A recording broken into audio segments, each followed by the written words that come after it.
Did 1,000 people have a conversation with Maryland, or did a handful of people have a conversation with Maryland? That's intuitively obvious, you know. Right. It's not a matter of it and who and why. And again, they had every right to have those conversations. Why did it go to this level? What are they trying to hide, or what do they have to prove or control? I don't get it. Apart from hubris. Welcome to another SBC Pastors Roundtable. I'm Bobby Gilstrap, and we've gathered together some pastors from churches in different places in the country. And so let's meet them first, and we'll jump right into our topic for today. So let's start off with Bert. Why don't you go ahead and introduce yourself?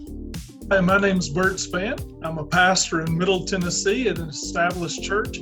Prior to that, I was in Michigan, just outside of Ann Arbor, in an established church, but I worked with the church planting network. Well, I got to see the inner workings of NAMB and church planting. Ron, how about you?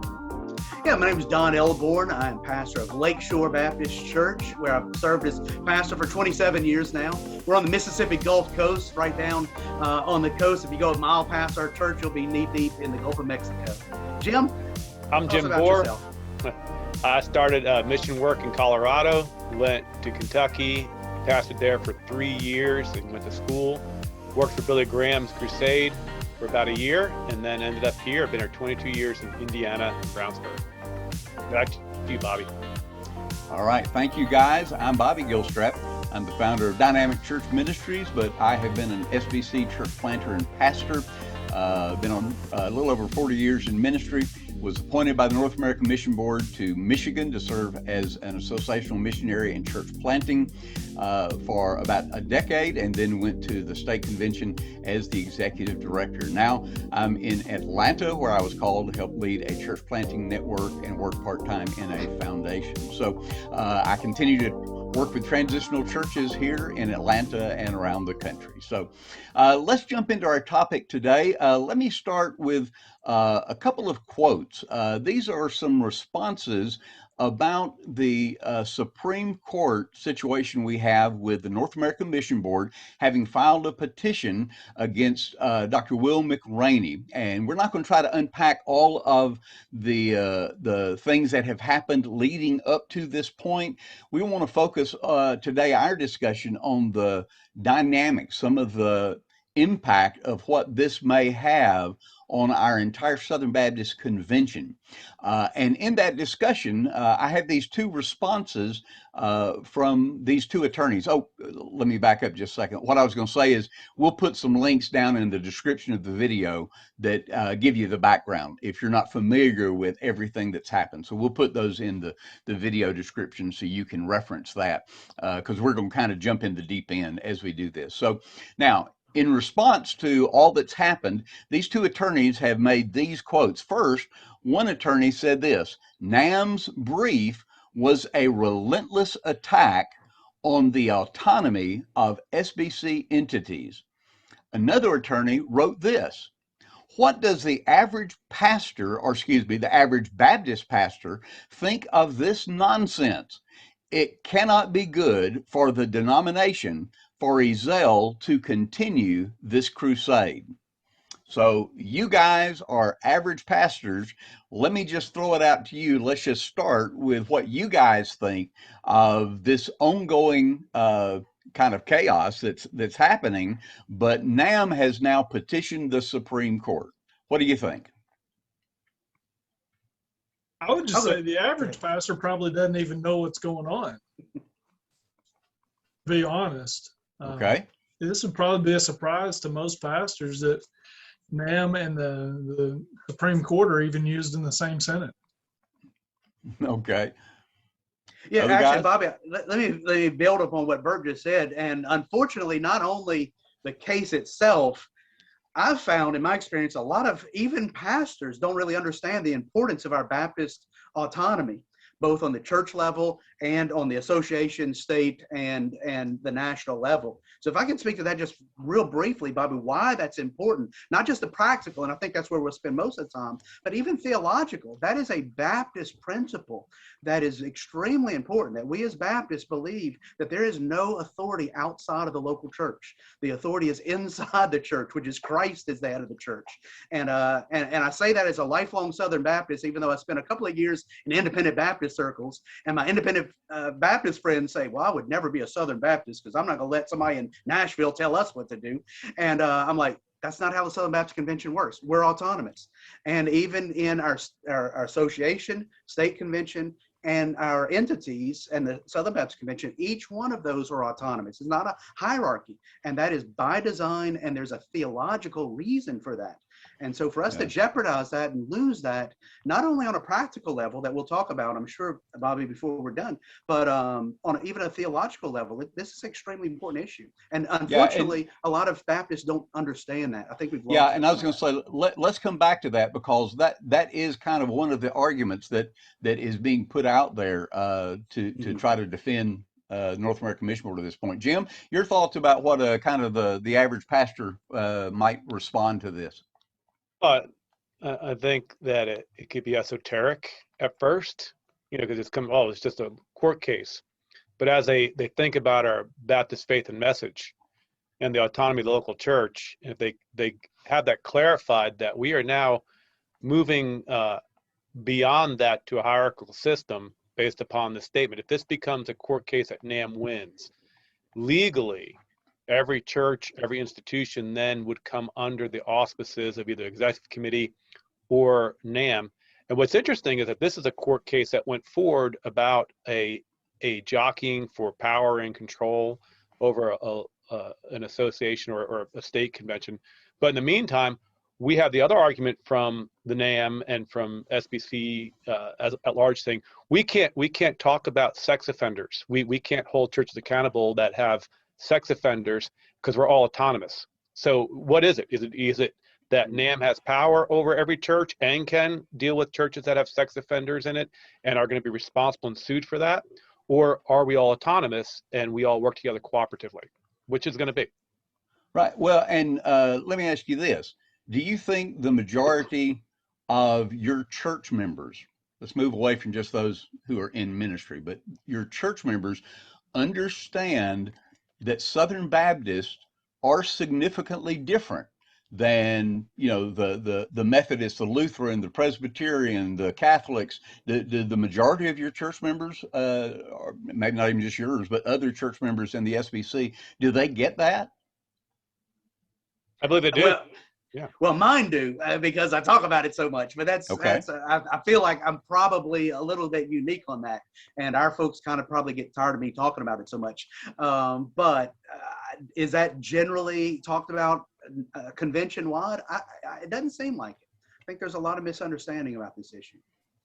Okay. Yeah, and let's jump on some of what has happened in this case. One of them that really elevated the conversation, and to start with, McRaney did not just up all of a sudden and sue. He admits the state convention had the right to terminate him. It didn't make any sense logically.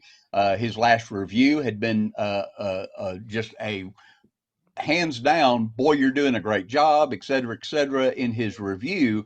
But he admits if they all decided they wanted to get rid of him for whatever reason, they have that right. So he didn't sue the Maryland, Delaware Convention, Baptist Convention. He admits that. What his suit came after, and I don't remember exactly how many months, it was like 18 months or something, they finally filed suit against North American Mission Board because of torturous interference, is what it's called. That they used money, said, we're not going to give you this $1 million+ that we have agreed to in partnership if you don't terminate McRaney, if you don't get rid of him. So that's been going through the courts. It went to a Mississippi court first, and then it moved beyond that in appeal. And the argument was, if I can remember everything about it, the argument was from NAMB that we are a church organization and we are protected from any kind of court interference. the problem that I've had and many have had once they've started exploring is NAMB is not a church to start with. It's a multi-million-dollar corporation. The Baptist Convention there in Maryland, Delaware is again a multiple million-dollar corporation. It's not a church. The SBC is connected by partnerships, right? I mean, what I used to say in Michigan when I was church planting, because so many people ask about Southern Baptist Convention, I would say we are each independent Southern Baptist churches that make our own decisions, determine our own future, but we jointly partner with the Southern Baptists and the Southern Baptist Convention for missions and evangelism. And people understood that. So this was really elevated when the ERLC filed a friend of the court brief, an amicus brief, and in it, that first brief they filed to the U.S. Fifth Circuit Court said that the Southern Baptist Convention had an umbrella organization. It was a hierarchical polity. Now, you guys unpack that a little bit. Why would that be a concern?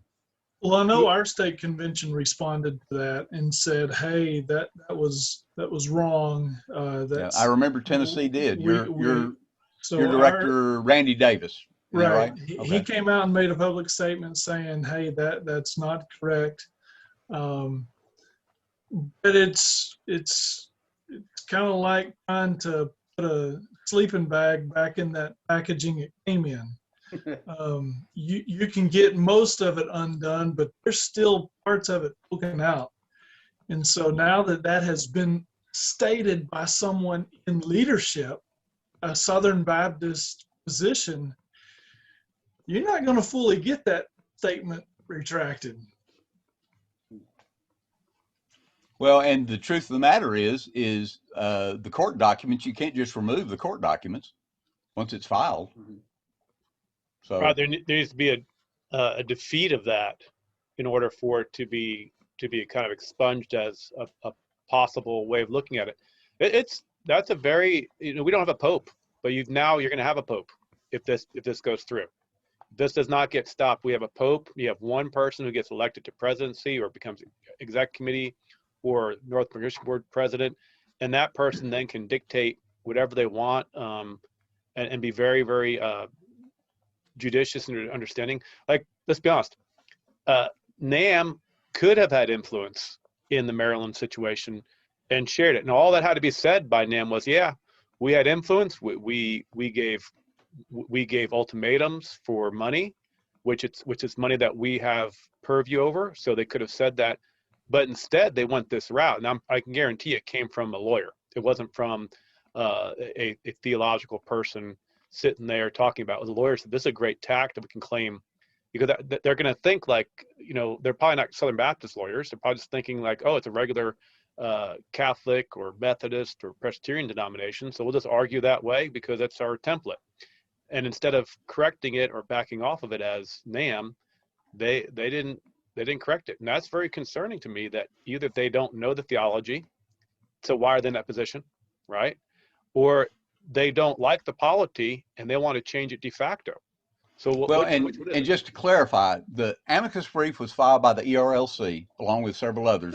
The Thomas More law firm are the ones that basically wrote that, and they are strong defenders among Catholics and a lot of issues that they have fought, without a doubt. But who has the final rubber stamp on filing that thing? Well, it's the ERLC. Yeah, I'm not defending them. Just saying that they should have. They might have just. Oh, that's a lot of briefing going on. I have lawyers, and they have a lot of stuff that they put in, and they have to write legalese, and you just don't. Right. You trust your lawyer, but once you recognize there's something wrong, say, hey, I need to pull that back.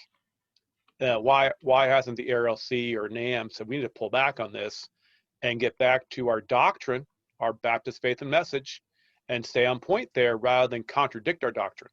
Okay, so let me ask you then, as pastors and others as well, how do you feel about the North American Mission Board, number one, making the defense that hey, we're a church. We're a church organization, and we're connected. Basically, they don't use the word connected like that.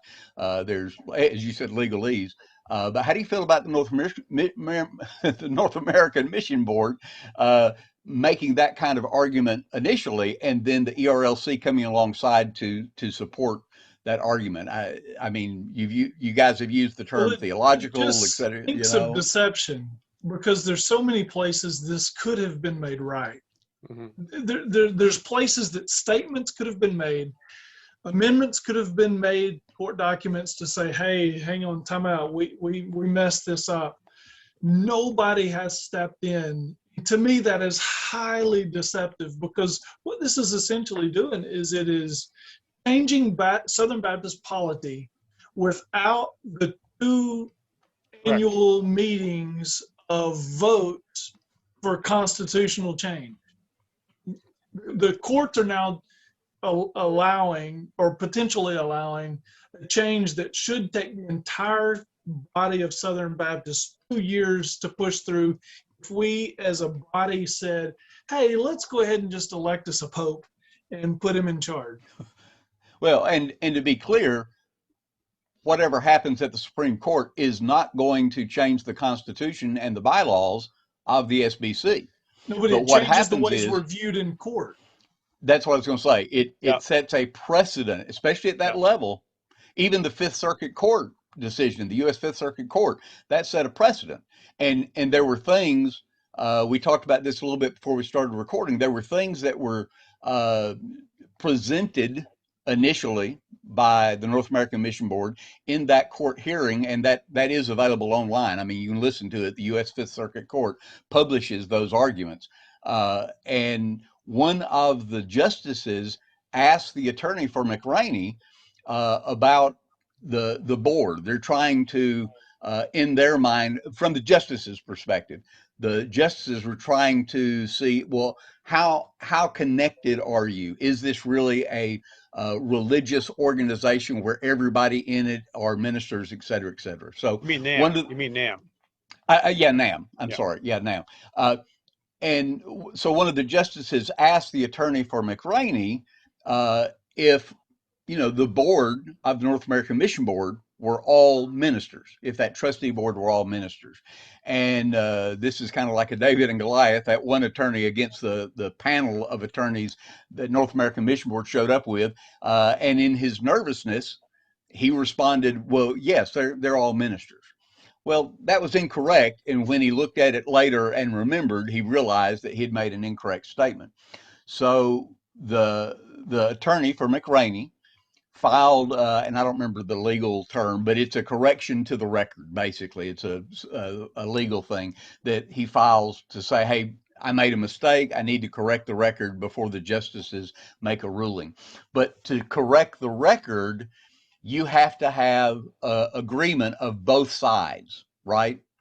So that correction, his filing for that correction was taken to the North American Mission Board and said, hey, we need to correct the record. Would you agree that the record should show that the trustee board is basically 50% ministers and 50% laity, business owners or whatever? And I mean, that's a simple fact, right? Okay. The North American Mission Board refused to allow the record to be corrected. So the justices never had a corrected record as to that one fact. So what does that say? Go ahead, Jim. Can we just clarify for myself what we're talking about here? Number one, I don't have a problem with the North American Mission Board claiming to be a spiritual or a church-based group. Like I wouldn't have a problem with the Campus Crusade, Billy Graham organization, Samaritan's Purse. Even though not a church, they're a parachurch. Right. But the difference is our entities are parallel, or they're under the church, so they serve the church, not vice versa. Correct. And the ones that are there, they're entities that are parallel. So this would be at a level more akin to saying, okay, I'm a Muslim imam, and I want to have influence in a Catholic church's polity and decision making. That's the problem. And in order for I don't know why NAMB had to argue this. That they had freedom to speak about the money they're giving. Why they're arguing about hierarchy now, I don't understand. It should not have been part of it at all. Going back to the record, what happened there was the court was trying to establish is NAMB and the Board of Trustees an ecclesiastical council, and Correct. therefore would they in their minds have some sort of parallel to the Catholic Church, the Methodist bishops, or the Presbyterian? And when McRaney said yes inadvertently because he was unaware of thinking through the facts on the ground that our boards cannot be all pastors, cannot be all clergy. That's a rule.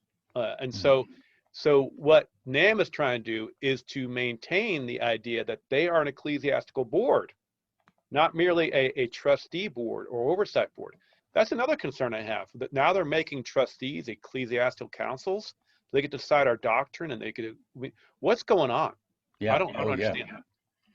Well, but Jim, let me come back to you, and then you other two guys jump in here. But Jim, does it concern you though that, and I know it's a legal move, but does it concern you that the North American Mission Board would not allow the record to be corrected?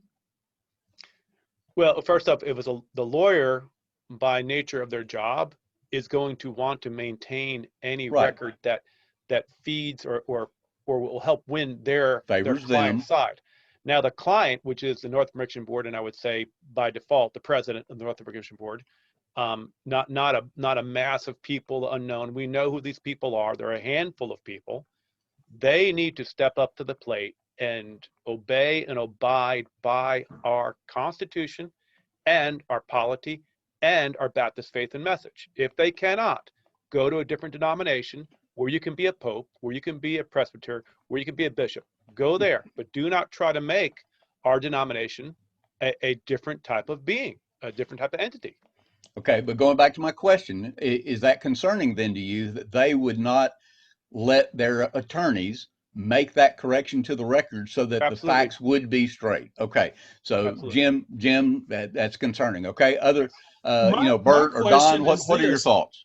Why is the only leader that I have seen in any really clarifying piece be Randy Davis from the state convention? Now, I do remember hearing something about Russell Moore saying, "Oh, we're not." It was extremely short.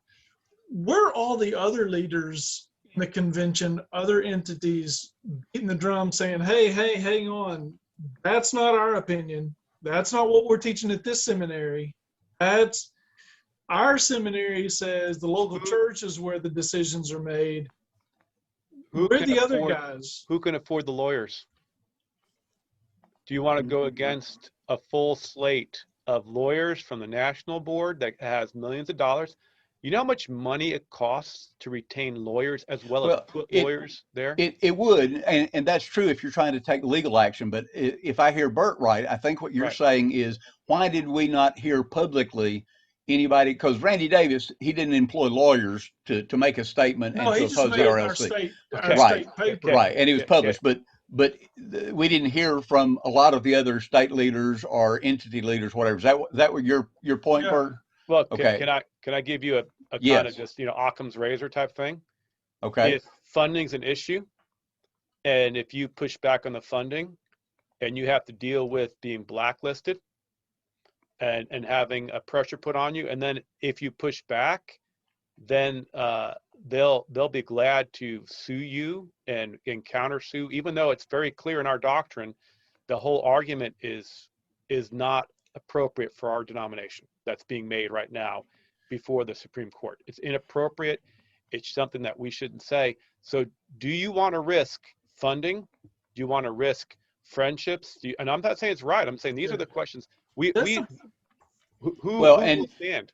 And just to be clear, the North American Mission Board has not been hesitant to sue others. I mean, before this, a lot of people have gotten up in arms like, why would McRaney do this? And we shouldn't be suing each other. But North American Mission, I mean, there's one case, and I'm trying to remember where it is. It's either Ohio or Pittsburgh or somewhere, but there was a church planter in one of the houses, and he had just been in there a few months, and they filed suit to evict him from that. I don't know all the details that are around it, but they have filed suit in a number of cases that we know of where they've initiated that. So, Jim, I think you're right that if you speak publicly, then there is that potential of retaliation or pressure, whether it be legal or through money or something else. Okay, Don, you've been very quiet and patiently waiting, so Yeah. let's throw it to you. So I was going to kind of build on what Bert said, just to make sure that we are being honest and clear, that with that first amicus brief, and that was the one that concerned me the most, with that umbrella language saying that NAMB was an umbrella over the state conventions.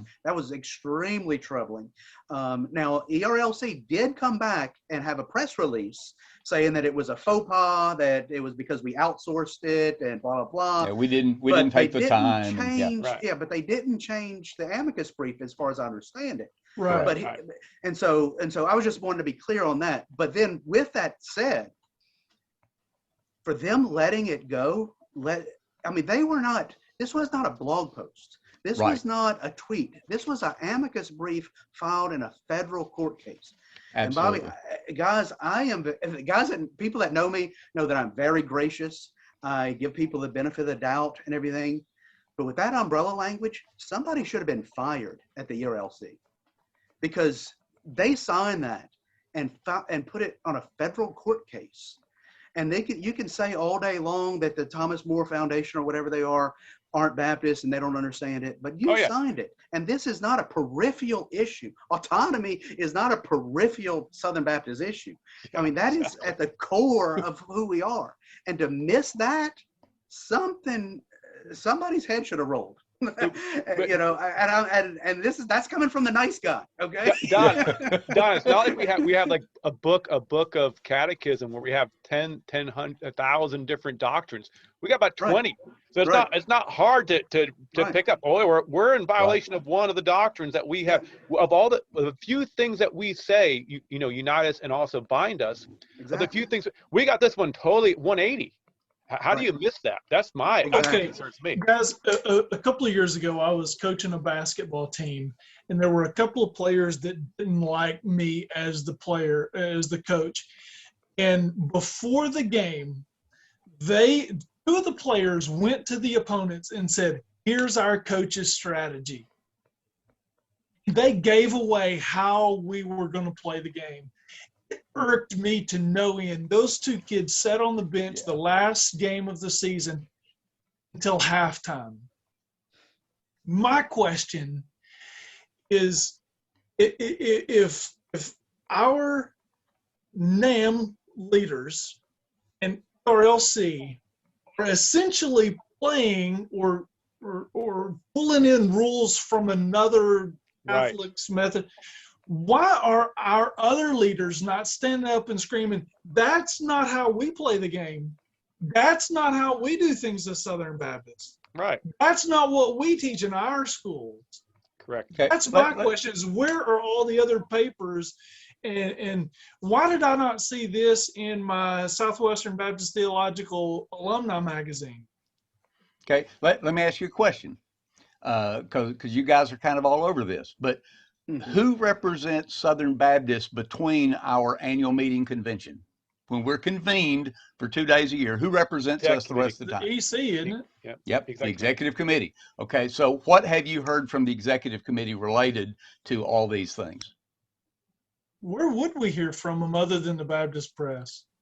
Now, we used to get SBC Life. Was that part of it? Well, but I'm just saying, now. Yeah, no. I'm not asking what publications. I'm asking in response to the public outcry that you heard from bloggers and on social media and all that kind of thing. What have we heard from Dr. Ronnie Floyd, the EC? What have we heard defending who we are? Don, the autonomy. What have we heard defending our bylaws? I don't know if Brother Ronnie has said anything. He may have, and because I don't know. I hope that this doesn't come out wrong, but I hear people all the time, nobody said anything, but they actually have. We just aren't listening. So I don't know. Maybe Brother Ronnie has said something, but I don't recall seeing it.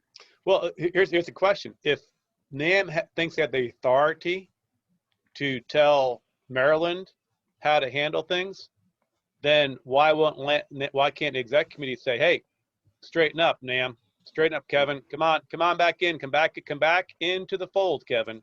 You're out of your lane. We need to get you back in. Well, that shouldn't be just a one-time thing. That should be a one and done, if that's the way it is.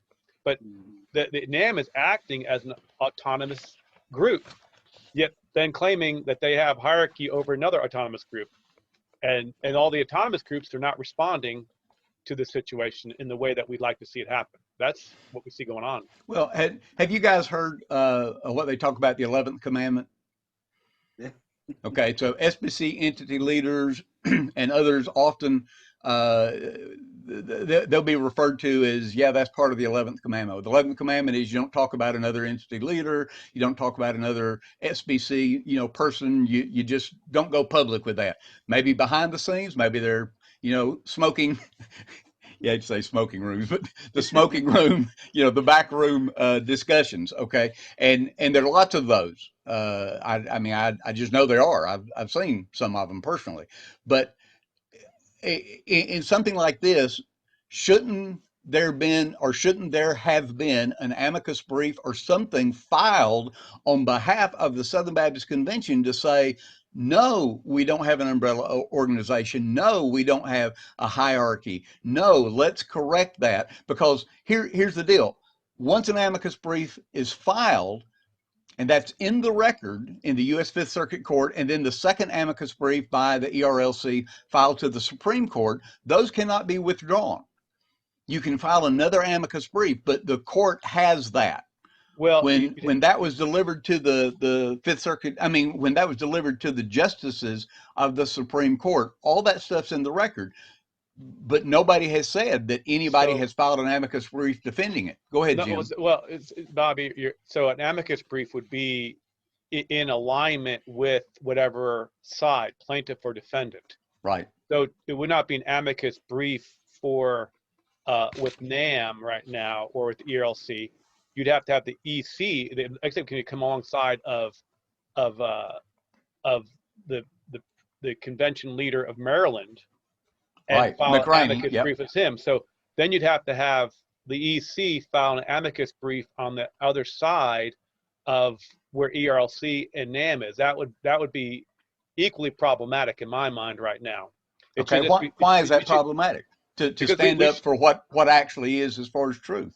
Well, it's not about truth. Okay, it is about truth, but in the legal system, what the pressure should be is for the ERLC and NAMB to withdraw their claims right now and deal with it according to our polity, not trying to utilize the courts, which we as conservatives complain about the courts making pro-life, pro-choice. Just finding it in the penumbras, right? The shadows and penumbras of the Constitution, just making stuff up whole cloth. We find that offensive, and we're seeing the same pattern going on right here. Hey, Bobby. But McRaney has said over and over and over that he would like to sit down and have a discussion. Let's work this thing out. Let's talk it out. NAMB and Ezel specifically have never, been willing to do that. Right. They had one conversation, as I recall. I believe Randy Adams and a couple of other people were there, and it went nowhere. They wouldn't really dialogue about it at all. So I'm sorry, Bert, I cut you off. Go ahead. I want to go back to something that was said a while ago about the whole, have we heard from any leaders?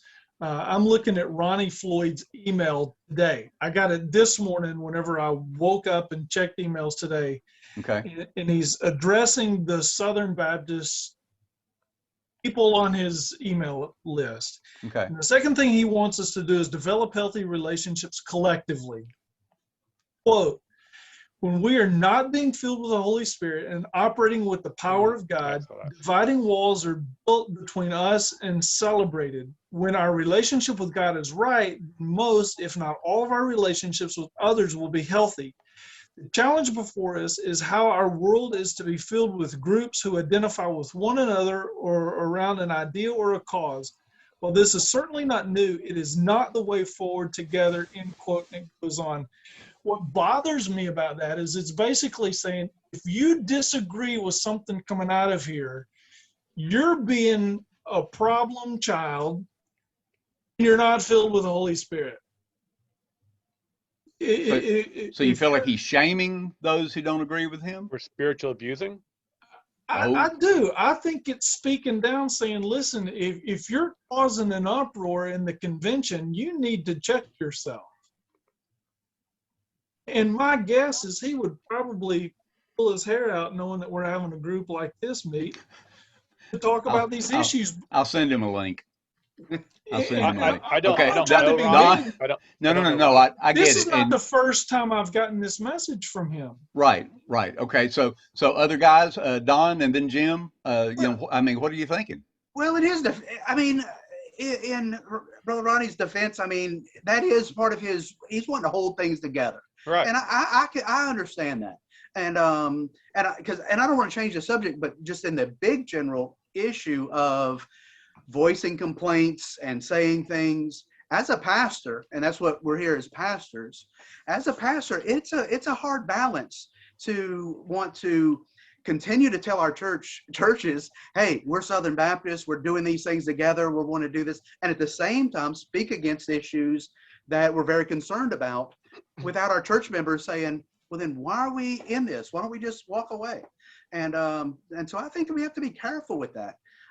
To voice our concerns, to discuss these issues, but do it in a manner where we're wanting to be on the same page. That's our goal here, not just to defeat something else. I agree, but and maybe I'm not saying that exactly. At the pastor's lunch I had today, and maybe I'm just too fired up to even be on this panel, but you know, truth be told, we've been walked over for so many years. 10 years, the Great Commission thing. 10 years. Yeah. Some call it the Great Commission regression. Sealed documents for 10 to 15 years. Right. When is enough enough? When do we say, you know what, we've tried the unified thing. It is time for leadership's heads to roll, because now we're in the Supreme Court, which we should have never been in before. Correct. We're now not having executive committee people fall out NAMB leadership, because when is enough enough? Well, can you have unity without trust? Can you have unity without trust, Bert? For 10 years. Yeah. Trust is something you have to build over time. But that's what I'm asking. He keeps calling for unity, right? But my question is, can you have unity without trust? Because we see that. Now, Jim was going to say something in a minute too, but Bert, go ahead. Then Jim, you can jump back in. No, I'm just thinking I would follow Ronnie Floyd a whole lot closer than I do right now if I knew that he would stand up and say, you know what, we've got rogue leaders making decisions in the Supreme Court that should not be made on behalf of Southern Baptists who don't want this decision. I'm not seeing that. What I'm seeing in emails like this is, would you guys please play nice together? After they didn't play nice. Yeah. So you have somebody didn't play nice and use maneuvering to knock somebody out, and then say, well, take your lumps and leave. That's what it comes across. Now, again, I'm now referring to Ronnie directly. I don't know what his email was about, because you would preach unity in your church. You're going to preach, let's all get along. So it might just be a general message there. You may be reading, I may be reading into that a little bit too much. But going back to it, the way you build trust with people that you don't know personally is by playing by the rules. Mm. If you have a basketball court and somebody keeps on dribbling outside of it, or they foul, they take 4 or 5 steps and then go to the basket, and nobody's willing to call them on a walk, then you say, I don't want to play with those people. They're cheaters. And so when we see rules being violated, clear rules like autonomy of the church, the fact that McRaney got out, I don't like saying anybody got fired, but there's reasons why people don't fit certain spots. But the way in which they're going about it is totally insane and inappropriate, and it's breaking the rules as they go. They had a right to, like you said, fire. They had a right to release them. NAMB had a right to say, hey, we don't want to work with this guy. They have a right to say that, but be accountable for it. But they went off the rails in this court case and put us all, the whole convention, every church now has got some possible exposure to legal ramifications. Okay, so let me try to bring us to a close, and we're not going to solve all the situation, but I want to close asking you guys how we as churches, pastors, etc. We're not in the legal part of it, but how can we help bring closure? How can we help remedy this situation? That's going to be my closing thing. But before I do that, I want to get your opinion on the issue that has been brought up multiple times that I've seen in lots of places about the ascending and descending liability. The last amicus brief, it identified all the state conventions as entities, which obviously they're not. We have, what is it, 12, 13 entities, with our seminaries. But now that argument's there, they file that with the court. If the Supreme Court takes the case, and it has been given to the justices, but the anticipation is we'll hear back whether they're taking the case or not by somewhere in mid-June. Okay, so if they take the case, then that means there's going to be a ruling. If NAMB were to win, saying they have authority over another independent SBC organization, a cooperative organization, then the argument is that potentially there is ascending and descending liability to every church in the convention. If a church, someone is filing a lawsuit against a pastor for sexual abuse or something else, then that can go and they can file suit against the association, state convention, the SBC as a whole as well. So what do you think about those possibilities, and are we really in jeopardy? Yes, that's the problem. Here they are fighting all this time going, well, we can't be responsible for a local church having a sex offender. And then we put these guys on our national stage trying to make excuses for why they didn't know. And as a pastor, I didn't know it's gone. Dude, if you don't have policy in your church, the National Convention cannot oversee policy in every church about how they handle that.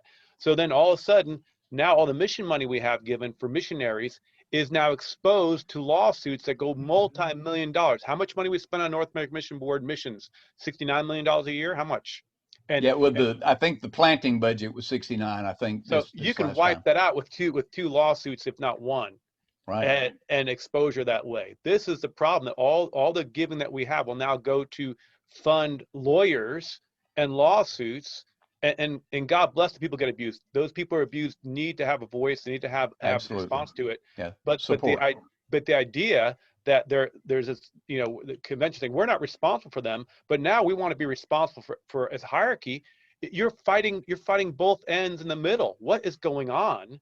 And if we need to excommunicate churches that won't have good policy for sex offenders and hire like that. And we need to hold our leadership accountable to being part of the team, not to try to take over the team. Okay, Bert, Don, what do you think? Well, I think that's a very good question that we should ask on all of these discussions is, what are the practical things that we should do as, normative church pastors on this? I think. Well, first, do you think that you think we're liable? Do you think that if the Supreme Court rules in favor, is that going to leave us vulnerable? I don't know. I'm not a lawyer. I think there's potential there for sure. And so, but I don't know. It's hard for me to believe that one court case would just destroy the whole thing. But Jim might be right. I'm not arguing. I don't want to argue against that. But you would think that there'd be something, other things, because we have so much history and everything else. If the Supreme Court chooses not to take it, where does it stand at this point? Okay, I'll explain that in a second. But Jim, you had a comment responding to Don, so go ahead.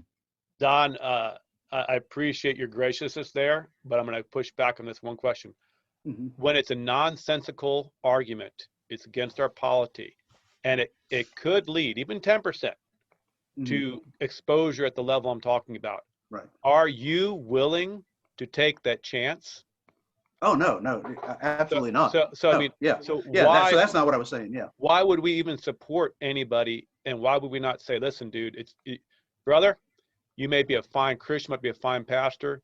You are outside your league in this leadership spot. This is the decision you made that is one of the ones that you just need to stop being in this position. We need to have a new leadership, and new vision and new blood, and people who have a greater sense of the this level of severity. This is not like, oh, I changed the carpet color. This is changing polity. This is changing the landscape of Baptist overnight if this goes the wrong way. With a Supreme Court precedent. Yes. Is the deal. Yeah. Remember right to life? But Bobby's question to me was, do I believe that Supreme Court precedents will have actual repercussions? I don't know. I'm not a lawyer. That's all I'm saying. Is it an issue that we should address, that we should speak to, that we should hold our leaders accountable? Absolutely. Absolutely.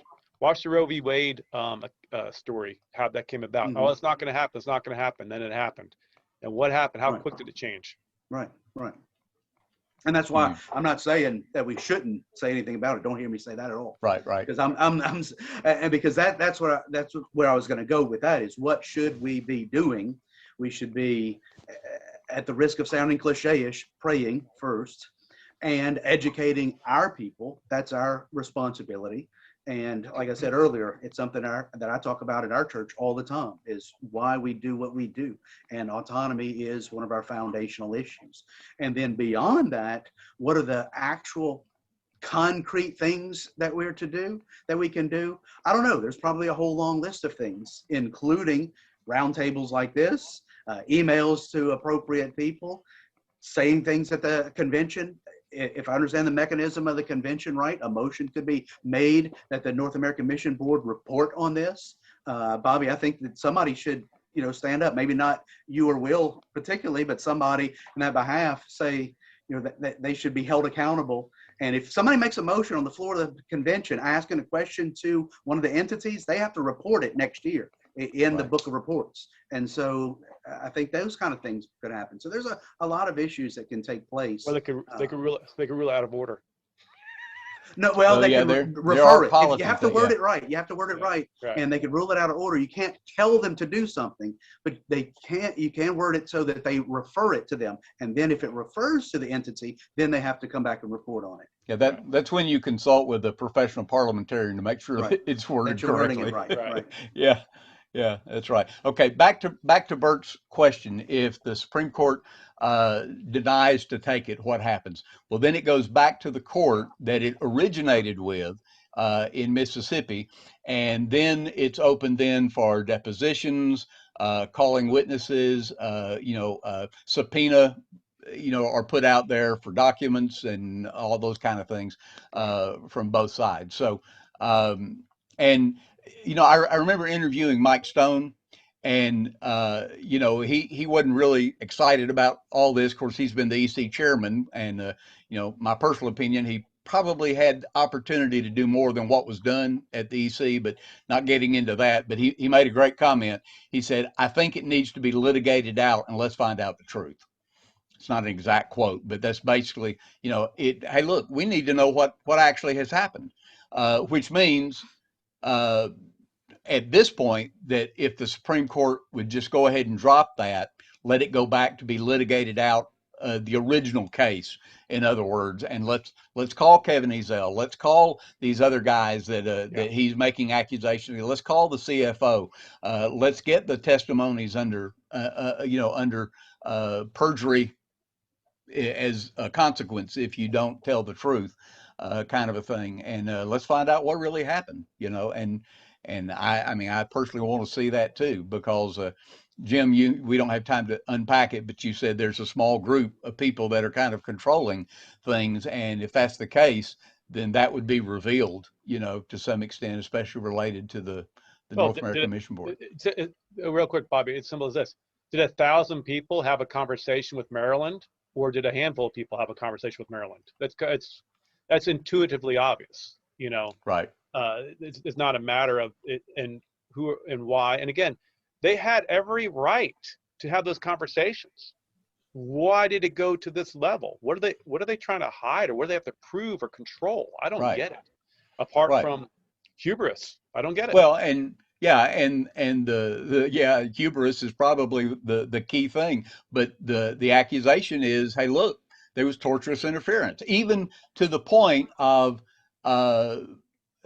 Ezell making calls to have McRaney removed from any kind of future kinds of things. It's all wrapped up into the lawsuit at the same point. And you guys know, others may not, but Ezel did the same thing to me, before coming to Atlanta. They had gotten good references on me and were going to call me. And Ezel called the chairman of that committee and directly said, "You don't need to hire him." And so they checked further references, couldn't find anything that was in line with what Ezel's accusations were, which were, to be honest, they were almost the exact same accusations that he made against McRaney. I mean, it's like there's a cookie cutter pattern. Here's what we're going to say. And they went ahead and called me and moved me to Atlanta to lead that organization at the time. So, I can see that. That's an abusive pattern at that point. Okay, let's don't dig any deeper into that. To my final question, what do you guys think needs to be done? I mean, how can this be resolved?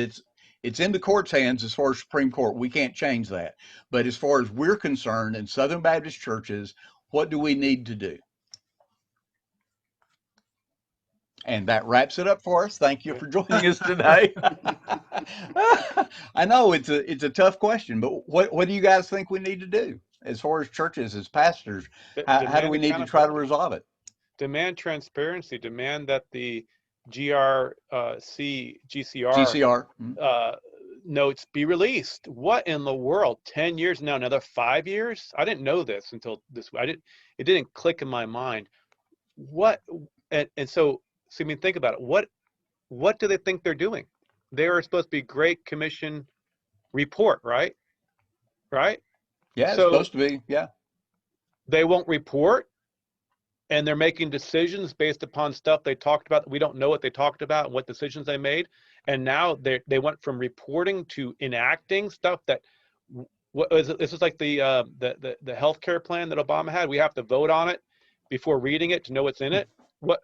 What in the world? I didn't realize that's so crazy, and we let it happen because good-willed people believing the best at the convention, not being informed, not being clear, the people on this platform not being straightforward and transparent about what they're asking, and let people considering it, and people not, and it's happening boom, boom, boom.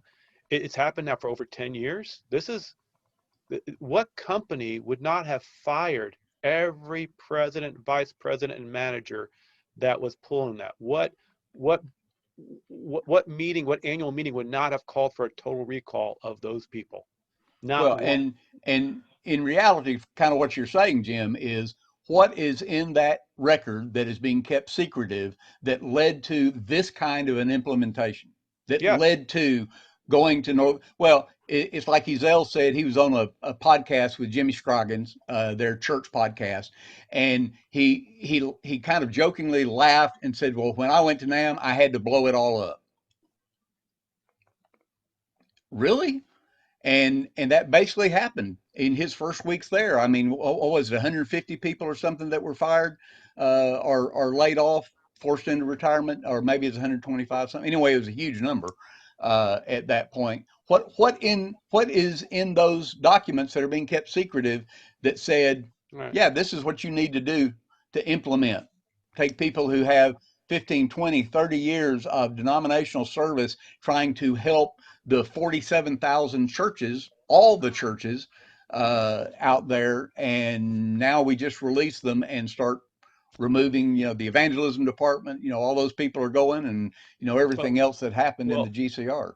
What about the strategic cities focus? We spent all that money, and we had the initial get-go, learning as it go, and as the group grew with their experience, the effectiveness increased rapidly, but they killed it, and they squashed all the data that demonstrates there's more church planting, there was greater evangelism, there's greater unity, there's greater movement among among Christians and churches together, reaching their city, reaching their area, and that was squashed. And why? Again, these are why not let the data come out? Why not let people speak to that? It goes back to this thing. If NAMB had to be restructured because we were losing money or because of inflation, that numbers speak. They're not Right. fun, but let them speak, and then let us see your decision making off of that. If someone's not effective at seeing church plants, I could see why they're going to be moved from that spot. But it was just, I got to blow it up for no reason because you're Wile E. Coyote chasing the Roadrunner. What's going on? You know, I don't get it. Yeah. Well, since we switched the subject to the Great Commission Resurgence Task Force and documents being sealed, remember in last session we talked about that, and actually it was just in the recent few weeks that I realized that was the case, and so I have looked into it some, and just to be clear, Jim, the report itself is not sealed. I mean, the plan and the report came out, so it's not like one of those things we'll have to, you know, pass it before we read it. It was the deliberations. And what happened was, and here's how it worked out, is because the mechanism that created the task force out of the Constitution was the same as the Peace Committee back, you know, a generation or so ago, they said, well, let's just do it the same way that the Peace Committee did. And they recorded it. Everything is actually audio recorded. And people were nervous about that. And I don't know about y'all, but I've been in meetings where I would have said things differently if I knew a tape recorder was on the table. You know, you have a small group meeting, we're having to make a decision. Sometimes you have to say things that if there was another person in the room, Right. you would say it a little bit differently. Even phone calls, you know, you don't want to be misunderstood by somebody that's hearing you. And so they said, okay, well, here's the compromise. We're going to record all this for posterity's sake. We put in the historical library so that future can listen to everything we said, but so that we'll have freedom to speak. This is the Peace Committee back a generation ago. Freedom to speak. We're going to seal those documents for 15 years. And so when the Great Commission Resurgence Task Force said, let's just do the same thing. It'll eventually come out, but we want people to be able to speak freely, to say things, not to try to guard their tongue because they know the whole world is listening to every single word we're saying. I mean, I was in a meeting just a few weeks ago, same exact thing. We had some difficult discussions that need to be made. It wasn't secretive. There wasn't something, you know, nefarious going on. Bobby, you like that word? But if that other person was in the room, we would have had to speak a little bit differently. And I think that's probably what's happened with the GRLC. I mean, the Great Commission Task Force is they didn't seal it forever. They just those deliberations said, let's put it on for 15 years. So actually, after looking at that a little bit more, I think it makes a little bit more sense. Now, you add that to all the other needs for transparency, that's when things start to get suspicious. But this one particular issue, I'm not quite as concerned as some of the other things. I can agree with you on that. That's what it is. I would agree with it more if I didn't see the result of it. Yeah, right. Yeah. I mean, and the I think I would have more compassion for it being sealed, like you just said, if we didn't see the strawberries on the strawberry plant. Man, we're looking at the fruit of the decisions that were made in those sealed conversations.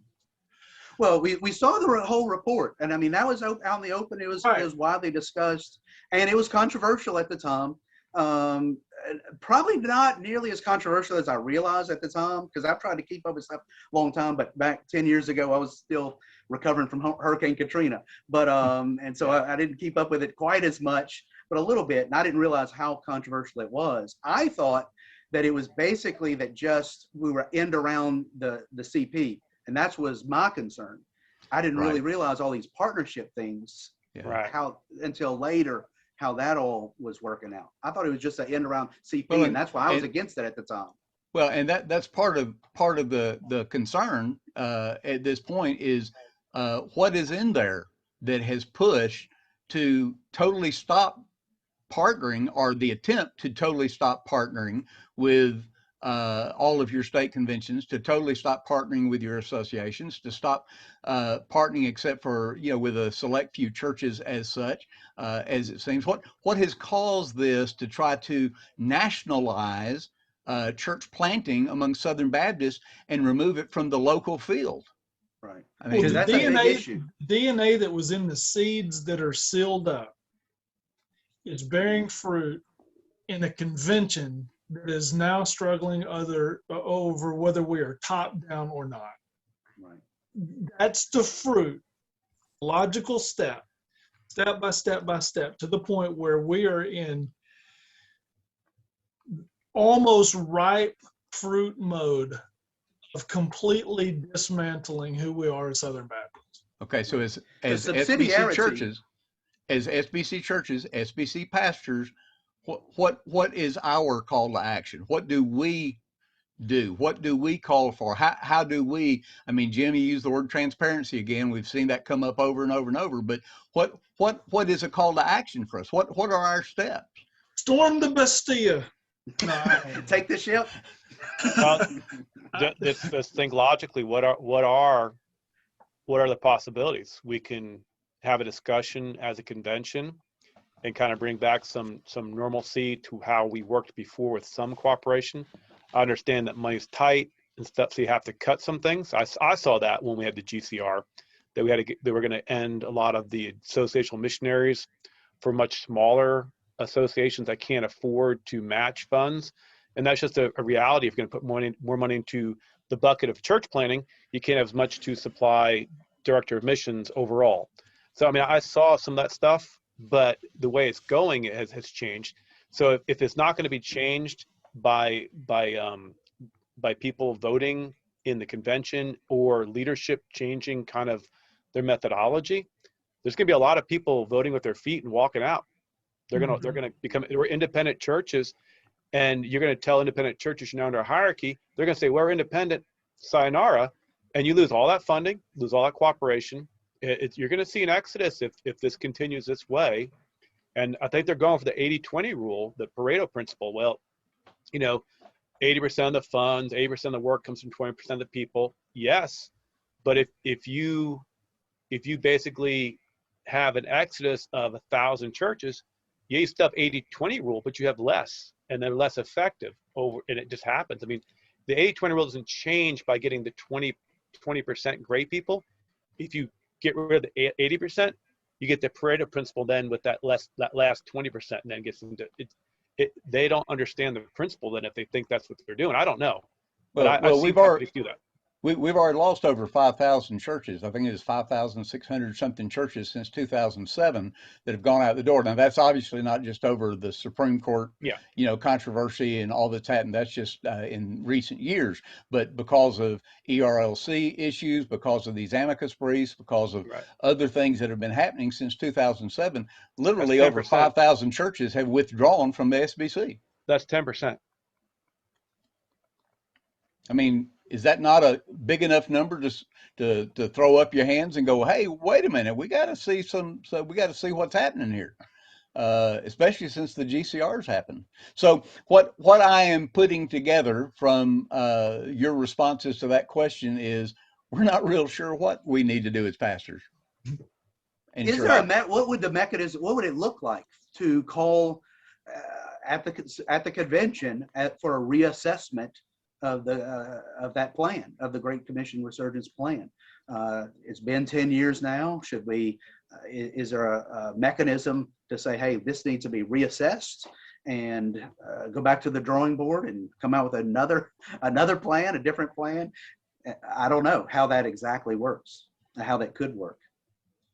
Well, do you think the forming of groups like the Cooperative Baptist Network that are trying to form themselves, saying, hey, we're trying to prevent the leftward lean or whatever, do you think that kind of thing is the solution, or do you think it's a motion, on the floor of the SBC convention that can change the direction? I think a little of both and a little of everything. I hate to see another splinter group. I really do. Like the CBF back in, I got you. What we do need is some leader or leaders who can clarify the vision of what it means to be a Baptist, to recognize when people are sailing off course, and have enough clarity of communication to the body as a whole to get these people who may, for good reasons in their mind, be going off course, but say, it's you need to compromise, come back into the fold, and it may take longer. It may not be as quick as just blowing things up and going forward. Because sometimes you have to blow things up. Sometimes you got to kill idols. The idol, the golden calf had to be destroyed. Okay, so there are times for that, but there's also times for healing. A time for mourning, a time for joy, a time a time for crying, a time for rejoicing. There's times to do things, and we have to examine the season we're in. And I think that I know we're in the season we need to focus on the fundamentals of what makes us Baptists, on our missions, and cooperating together. Those are things we're not doing well right now. And that's why I'm a Southern Baptist mainly. The missions, the core doctrines, and the cooperation. Yeah. Well, guys, let's wrap it up for today. I am so glad to have you guys sitting with us in the roundtable because you have been able to solve all these problems today. You have helped us figure it all out today. It just really the conversation, and you can see you back up and listen to our conversation. It's just obvious that the magnitude of the issues. And they're not any simple answers.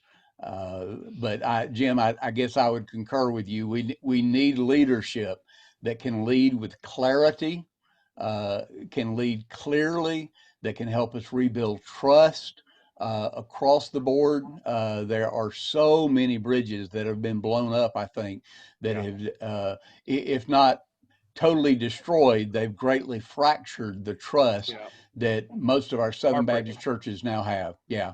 I think many of our churches have that lack of trust now in that. So thank you guys again for joining us. We'll sit down and have other discussions.